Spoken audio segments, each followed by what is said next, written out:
All right, let's dive into one of the, I think you could say, most important concepts in political science: democracy. Absolutely. We are going to be tackling Chapter 4 of your comparative politics textbook. And I think this is a chapter, especially if you're taking Intro to Comparative Politics, that you really want to get a good, solid grasp on.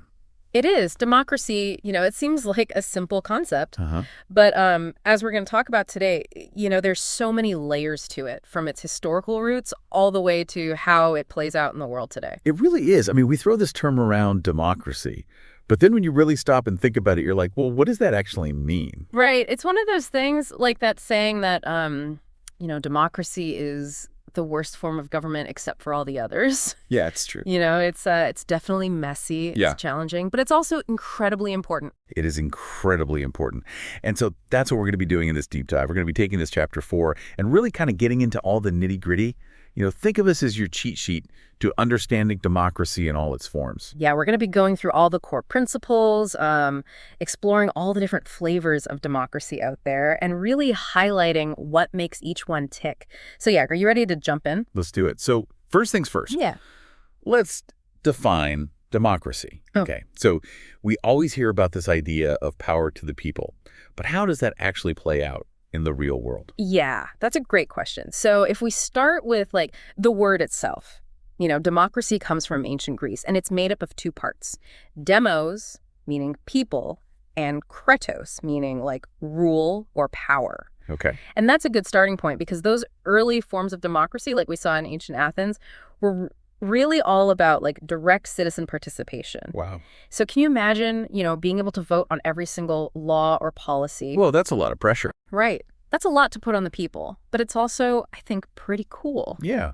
I mean, I guess it brings up that idea of how we went from that model to what we see today. Right. Because if we think about it, I mean, in large, complex societies today, could we imagine millions of people trying to vote on every single issue? No, it'd be impossible. It just wouldn't be practical. And that's where this idea of indirect democracy, or what we also call representative democracy, comes in. Okay, so indirect democracy. So instead of voting on everything ourselves, we elect people to make decisions on our behalf. Exactly. We essentially delegate that power to, these elected officials who are ideally representing our interests, and making decisions that reflect, the will of the people. Okay. And so that's what most modern democracies practice today, right? Exactly. But it's important to remember that even in these indirect democracies, we still see elements of direct democracy. Yeah. For example, think about referendums where citizens can, vote directly on a specific issue. Right.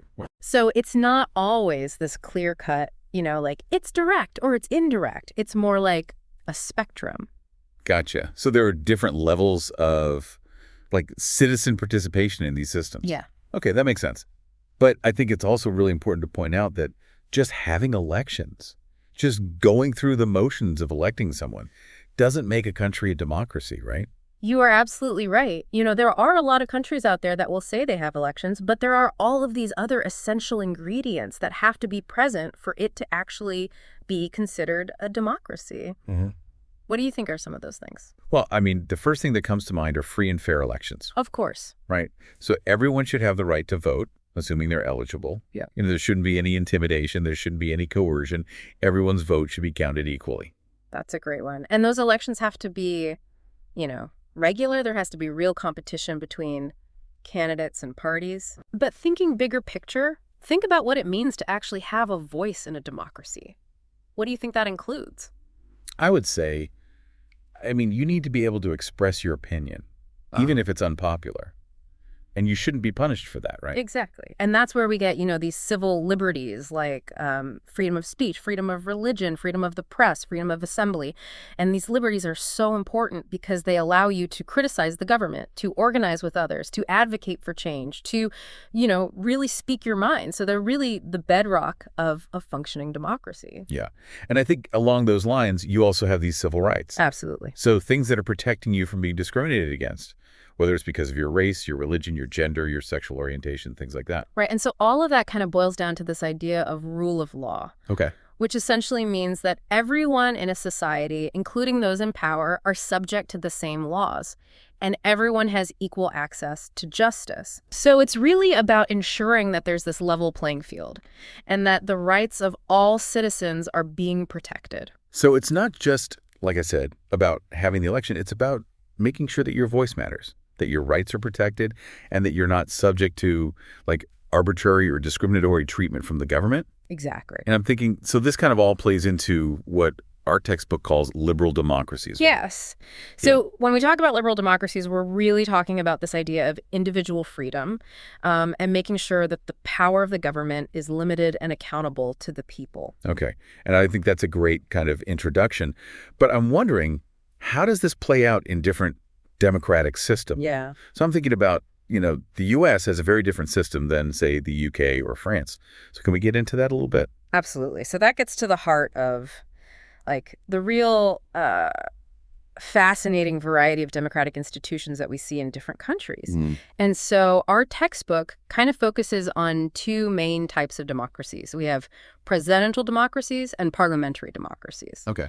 And so you're right, the U.S. is this classic example of a presidential system, while the U.K. is a prime example of a parliamentary one. All right, so let's break those two down. So what are, like, the key differences? And why should we care? All right, great questions. So one of the most important differences is how the executive branch is structured. So remember, that's the part of the government that's responsible for actually carrying out the laws. Right. And how the leader of that executive branch is chosen. So in a presidential system, like we have in the U.S., you have a president, right? Right. And that president is both the head of state and the head of government. Okay. And importantly, they're elected independently of the legislature, and they serve for this fixed term.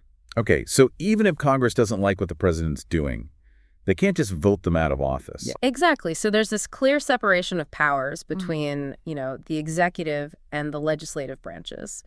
Now, in a parliamentary system, it's quite different. So in a parliamentary system, the head of the government is the prime minister. Okay. And the prime minister is actually chosen from the legislature. Wait, so the prime minister is a member of parliament? That's right. So essentially, the party that wins the most seats in parliament gets to choose the prime minister. Okay. And then that prime minister forms the government. So in that way, the executive branch is really kind of like an extension of the legislature. Oh, that's really interesting. So the prime minister is, like, directly accountable to the parliament. Right. Exactly. And if they lose the support of the legislature, they can, like, get the boot. Right. They can be removed from office through what we call a vote of no confidence. Okay. So it's a much more, like, fluid and dynamic system than what you see in a presidential system. Gotcha. Okay. So we've got these two different ways that the executive branch can be set up. But I'm wondering, what are the, like, pros and cons? Does one tend to, work better than the other? Oh, man, that is the question. That's the debate that, political scientists have been having for ages. Yeah. And unfortunately, there's no simple answer. Like, each system has its own advantages and disadvantages. And what works best in one country may not work in another. It really depends on the context, the history, the political culture of a particular country. Okay. So I guess let's get into some of these pros and cons. What are some of the strengths, I guess, we'll start there, of a presidential system? Okay, so in a presidential system, one of the, biggest strengths is stability, because the president serves for that fixed term that we talked about. You don't have that same kind of volatility that you might see in a parliamentary system where governments can change more frequently. Right. Okay. And also, I mean, the president is directly elected by the people, right? Yeah. So that gives them, like, this strong mandate to govern, and it kind of allows them to, like, be a little bit more independent from the legislature. Right. And all of that can lead to a clearer separation of powers, which, we talked about is good for kind of preventing any one branch of government from becoming too powerful. Right. But of course, the downside is that all that separation can sometimes lead to gridlock, especially if the president and the legislature are from different parties and they can't agree on anything. Yeah. Which, I mean, happens all the time, right? Especially in the U.S. All the time. Right, where the president wants to do something, but Congress is like, nope, not going to happen. Yeah. And then nothing gets done. Exactly. And so that's one of the main criticisms of presidential systems. Yeah. That potential for gridlock and inefficiency, especially in, really polarized political environments. Yeah, that makes sense. So stability on the one hand, but potential for gridlock on the other. What about parliamentary systems? So what are, I guess, some of their advantages? Yeah. So parliamentary systems, I think, are often praised for their flexibility and responsiveness. So if a prime minister is, not getting things done or loses the support of the legislature, they can be removed pretty easily Yeah. through that vote of no confidence. And so this allows for much quicker responses to, changing circumstances or like political crises. Right. Yeah. So if there's a huge issue and the government's not doing anything about it, they can be like, all right, you're out of here and get someone else in. Exactly. It's like a built-in, safety valve. Yeah. And then also, because the executive branch comes from the legislature, there tends to be more, agreement between the two branches, which can make it much easier to pass legislation and, get things done. So less likely to have that gridlock that we see in the presidential systems. Okay. Okay. So those are some good things, but what are the downsides? Yeah. So that same flexibility that we just talked about, that can also be a source of instability. Oh, how so? So governments can fall frequently, especially in systems where you have a bunch of different parties, multi-party systems. And so those coalitions that they have to form to kind of get a majority, those can be very fragile. And so it can be really hard to kind of pursue these like long-term strategies or like really implement these complex reforms. That makes sense. Yeah. And then another thing is, the prime minister isn't directly elected by the people. Right. So some people will say that, raises questions about their legitimacy, their accountability. Yeah. I mean, some might argue that you're voting for the party, not the person. Right? Exactly. And so the party kind of gets to like choose the prime minister behind closed doors. Yeah. Okay. So it's kind of like a trade-off, right? So you have more flexibility, Yeah. but it might be less stable. Right. You have, more responsiveness, but maybe there's less accountability. Exactly. It's all about like what works for that specific country. Yeah. But just to make things even more complicated, some countries have these systems called semi-presidential systems. Oh, okay. And they kind of combine elements of both. What, so like a hybrid? Exactly, a hybrid system. Okay. So we can get into that more and talk about all these other democratic institutions in the next part of our deep dive. So don't go anywhere. We'll be right back.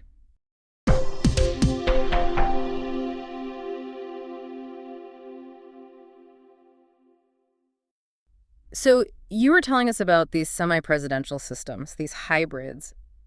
How do they work? Right. So semi-presidential systems, kind of like you said, they blend features of both presidential and parliamentary democracies. Okay. So you have a president like in a presidential system, and they're directly elected by the people. They have, a good amount of executive power. But you also have a prime minister, like in a parliamentary system. And the prime minister comes from the legislature, and they kind of lead the day-to-day running of the government. Okay. So it's almost like you have two captains at the helm. I mean, is that a recipe for, like, disaster? Or can it actually be effective? Yeah, that's a great way to put it. It can go either way, right? Yeah. I mean, the key really is how that power is shared, how it's balanced between the president and the prime minister. So in some countries, the president might have more power. In others, it's the prime minister who's really calling the shots. It just depends on, like, what their constitution says and the kind of political dynamics that are going on. Okay, so it's all about finding that balance. So can you give me, like, a real-world example of a country that has a semi-presidential system? Yeah, absolutely. So France is a really good example. Okay. So the French president, they're elected for a fixed term, and they have a lot of power, especially when it comes to things like foreign policy, national defense. Okay. But the prime minister, they're more focused on domestic policy, and they work really closely with the legislature, the parliament. Gotcha. So you've got the president looking outward and the prime minister's kind of running things on the home front. But what happens if they, like, disagree? What if the president wants to do one thing and the prime minister's like, no way? Right. That's a possibility. Yeah. And that is one of the challenges of a semi-presidential system, trying to figure out, well, what happens when those two executives clash? Right.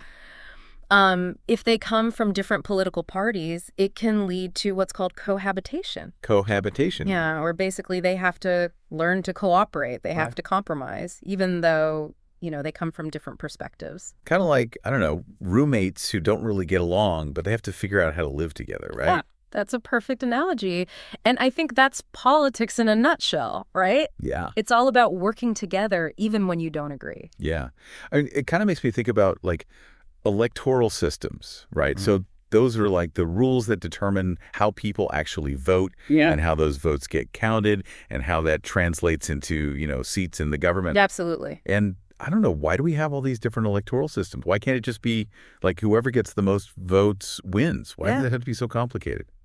Yeah, no, it can seem really complicated, right? Yeah. But it turns out that choosing an electoral system is not, just this like simple, straightforward thing. Okay. Different systems have different like strengths and weaknesses, and they can really impact, how many political parties you have, how many people turn out to vote, how stable the government is. I mean, it really affects the whole landscape. Wow. Okay. So let's, I guess, get into some of the like common ones. Yeah, so a really, I guess, basic one that a lot of people are familiar with is what we call plurality voting, or sometimes it's called first past the post. Okay. It's the one that, they use here in the U.S. for most of our elections. And it's pretty simple, like the candidate with the most votes in a district, they win, even if they don't get a majority. Okay, so it's kind of like a winner-take-all system. Yeah. But one of the like criticisms is that it can lead to like strategic voting. Yes, right? exactly. So that's a big criticism. And it's where, voters, they feel like they have to vote for like the candidate they think has the best chance of winning, even if it's not, their favorite. Yeah. Because they don't want to like waste their votes. Yeah. So they might vote for, what they call the lesser of two evils. And so this, can really hurt smaller parties. It makes it hard for new voices to like break into the system. Like, 'cause if you don't think someone has a chance, you're not going to vote for them. Okay, so what are some other systems then? Right. So another big one is proportional representation. Okay. And this one tries to like give out seats in the legislature in proportion to, the votes that each party gets. Okay. So if a party gets, let's say, 30% of the votes, they should get about 30% of the seats. Okay. So that seems a little bit more, I guess, fair, right? Because it kind of reflects the different opinions that are out there. It can be, yeah. I mean, Right. especially in places that have like a lot of different political parties, this can be a good way to make sure everyone's voice is heard. It tends to lead to these multi-party systems where, you have a bunch of different parties that have a real presence in the government. And so that creates this like more dynamic, maybe a more representative political landscape. But it can also make it tougher to like form a stable government. Right, because you need to have like a bunch of these different parties working together. Exactly. You need coalitions. And that can be, really tough. There's a lot of negotiation, a lot of compromise that has to happen. Yeah, yeah. So we've got these like plurality systems, which are simple, but maybe not always fair. Right. And then these proportional systems, which are more representative, but maybe less stable. So, is there like a happy medium? Well, some countries, they try to find that middle ground, and they'll use what we call a mixed system. Okay. So it'll combine parts of both, like plurality and proportional. Is it like a little bit of both? Okay. Yeah, and the idea is to, try to get the best of both worlds and kind of avoid the downsides. Right, like the Goldilocks solution. Yeah. Not too hot, not too cold, just right. Okay.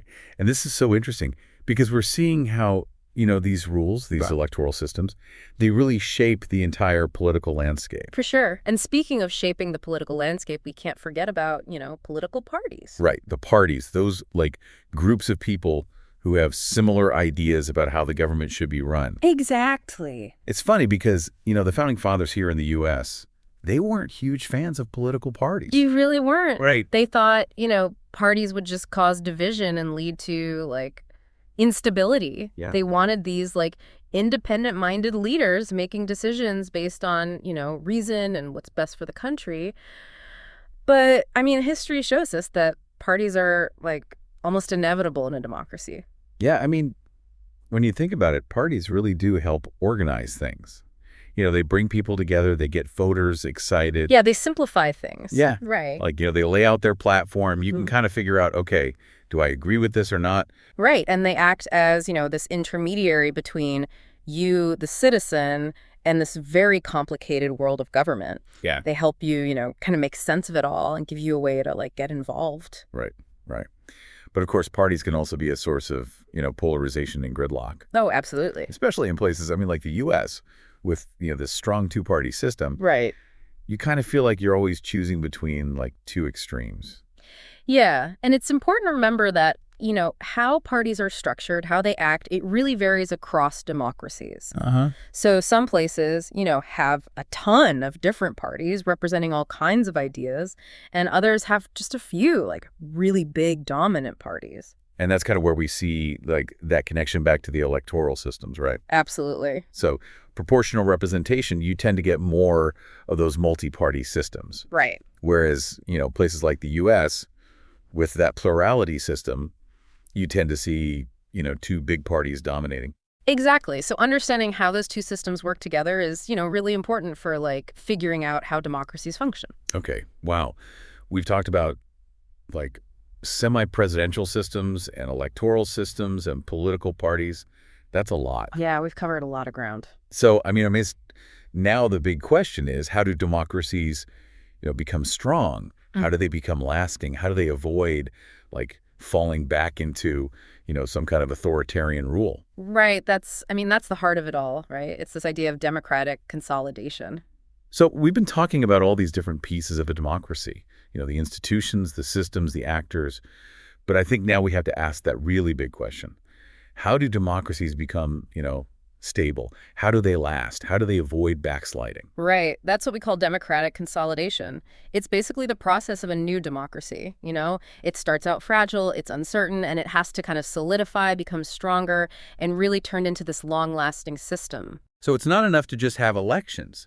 You have to create this whole culture, this environment where people actually believe in democracy and they protect it, even when things get tough. Exactly. And that's what makes studying this so tricky because, there's no one definition. There's no checklist to say, yep, this country's consolidated, this one's not. It's messy. It looks different everywhere. So how do we even begin to wrap our heads around this? How do political scientists try to figure out what makes a democracy last? Well, there are a lot of theories out there, and some focus on the economics, some on the institutions, some on the history. It's a big puzzle. Our textbook talks about how, like, a country's past, their previous regime, can really matter. So if a country had some experience with democracy before, even if it was limited, they might be better at transitioning to a full democracy later on. That's one idea. But some argue that it's more about having a strong state, regardless of what came before. A state that can enforce the law, provide services, manage conflict peacefully. Those things are crucial. Okay, so a strong state. But what about how that transition happens? Like, does it matter if it was gradual or sudden, peaceful or violent? Absolutely. Those are key questions. Some transitions come from within, people demanding change or the leaders themselves reforming things. Others are triggered by stuff happening outside, like foreign intervention or a neighboring regime collapsing. And how it happens, it leaves a mark. I can imagine, like, if the transition was violent, it'd be harder for people to trust the new system. Exactly. And this leads to another big question. Can democracy be imposed from the outside? Or does it have to come from within the society itself? It's a tough one. And then there's this whole debate about economic development and democracy, right? The idea that as countries get richer, their citizens become more educated, they want more say, and that helps democracy take root. Right, the modernization theory. And it makes sense, but there are lots of exceptions. Some countries get rich but don't democratize, others democratize even though they're not that wealthy. It's not a simple equation. So it's more complex than just money. What about culture? Does that play a role? Definitely. Political culture, like the shared values, beliefs, how people view politics, that can make or break a democracy. If a culture values tolerance, compromise, peaceful solutions, that's a good sign. So it's not just the rules, it's how people think and act. Precisely. But measuring that, it's not easy. And it's hard to predict how culture will mix with, like, economic factors or the political institutions. It's all connected. It sounds like there's no magic formula. Every country's different. That's a key takeaway. And to show this, our textbook compares South Africa and Iraq, two countries with very different paths to democracy. Okay, two very different stories. So what can we learn from them? Well, South Africa's transition from apartheid, that was in the early 90s, it was seen as this amazing example of peaceful negotiation and reconciliation. Nelson Mandela, after being imprisoned for so long, his leadership was crucial. Mandela's focus on forgiveness, on bringing people together, that was huge. It helped heal those deep wounds and build a foundation for a new democracy. An incredible achievement. But even South Africa, they still face challenges. Inequality, corruption, crime. It's an ongoing struggle. It shows that even when a democracy seems successful, you can't take it for granted. You have to keep working at it, strengthening institutions, fixing problems, protecting everyone's rights. Exactly. Now, with Iraq, it's a different story. Authoritarian rule, foreign intervention, sectarian violence, it's a much tougher path. The U.S. invasion in 2003, it was supposed to bring democracy, but it led to chaos.